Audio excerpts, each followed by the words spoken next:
52 21শে ফেব্রুয়ারি কেবল ইতিহাস নয়, বাঙালি জাতির বীজমন্ত্র। তাই দিনটিকে স্মরণে কোনো কমতি নেই রাজশাহীবাসীর। উত্তরের এই জনপদের মানুষের কাছে এবারের মাতৃভাষা দিবসটি অনন্য, কেননা ভাষা আন্দোলনের ৭৪ বছর পর কেন্দ্রীয় শহীদ মিনারে ফুল দিয়ে ভাষা শহীদদের স্মরণ করতে পেরেছেন তারা। এতদিন এখানে কোনো কেন্দ্রীয় শহীদ মিনার ছিল না।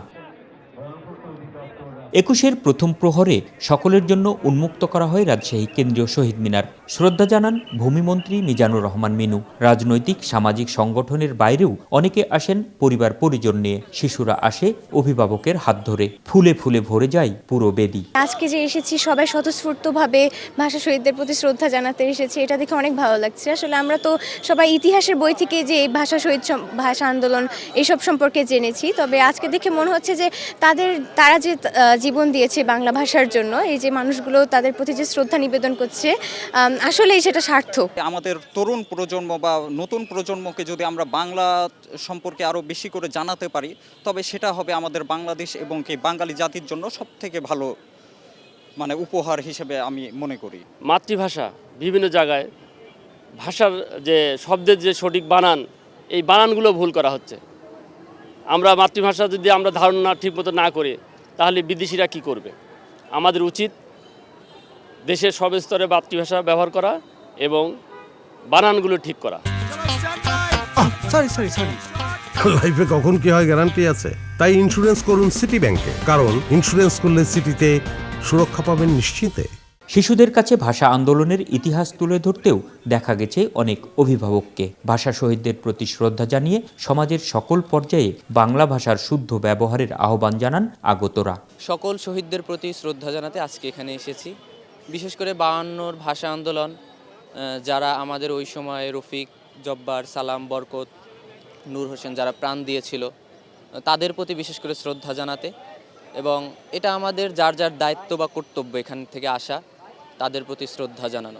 আমাদের এটা গর্বের বিষয় এই জন্যেই যে আন্তর্জাতিকভাবে এই যে ভাষা দিবসটা হচ্ছে, এইটা কিন্তু অবশ্যই আমাদের গর্বের বিষয় যে এই সূত্রপাতটা আমাদের দেশ থেকেই হয়েছে। সেটা হয়েছে আবার জীবনের বিনিময়ে, যেখানে আমাদের অনেক ভাই শহীদ হয়েছেন। এই জন্য আমাদের অনেক গর্বের বিষয়। আমাদের আরও অনেক কিছু করা উচিত। এই দিবসে আমাদের অনেক শহীদ ভাষার জন্য আত্মত্যাগ করেছে, সেই বিনিময়ে তাদের প্রতি শ্রদ্ধা জানাতে আমরা এখানে আজকে উপস্থিত হয়েছি। নিজে ব্যক্তিগতভাবে আমি এসেছি তাদেরকে শ্রদ্ধা জানাতে।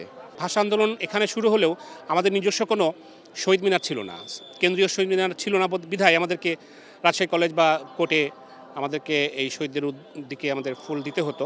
কিন্তু আজকে অনেক ভালো লাগছে যে ৭৪ বছর পরে হলেও আমরা একটা নিজস্ব শহীদ মিনার পেয়েছি। বীর মুক্তিযোদ্ধারা জানান, শুধু শহীদ দিবসে শ্রদ্ধা জানানোই নয়, আগামী দিনে রাজশাহীর সংস্কৃতি চর্চা সহ বিভিন্ন অনুষ্ঠান বা দাবি আদায়ের আন্দোলনেও কেন্দ্রবিন্দু হয়ে উঠবে এই শহীদ মিনার, এমনটাই প্রত্যাশা তাদের।